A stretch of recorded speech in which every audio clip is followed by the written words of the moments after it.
Charles Darwin சொன்ன evolution நமக்கு தெரியும்.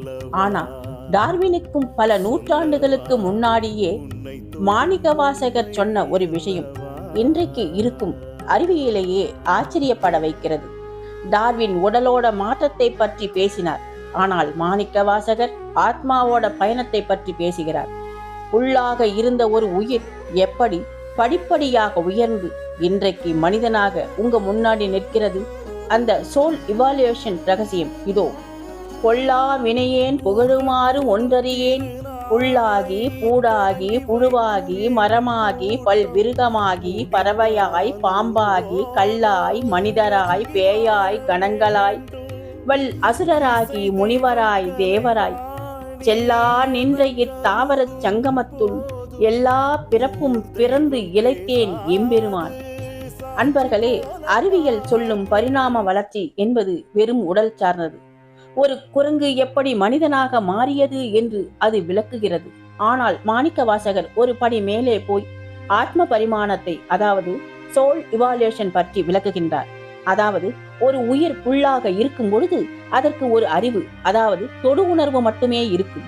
அங்கிருந்து முன்னேறி புழுவாகும் பொழுது 2 அறிவு, பாம்பாகும் பொழுது இன்னும் கொஞ்சம்.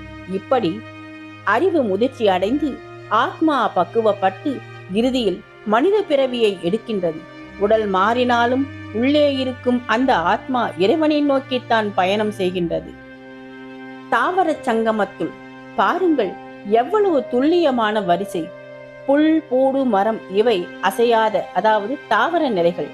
புழு பாம்பு பறவை மிருகம் இவை அசையும், அதாவது சங்கமம் நிலைகள்.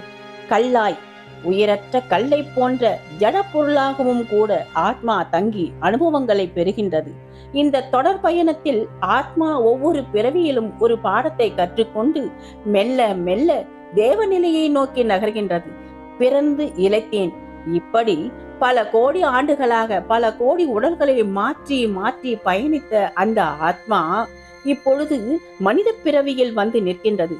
மாணிக்கவாசகர் சொல்கின்றார், இறைவா, இந்த நீண்ட பயணத்தில் நான் களைத்து போய்விட்டேன், அதாவது இளைத்தேன். ஏன் இந்த களைப்பு? ஏனென்றால் ஆத்மாவின் உண்மையான இலக்கு இந்த உலக பிறவிகள் அல்ல, அது இறைவனின் திருவழித்தான்.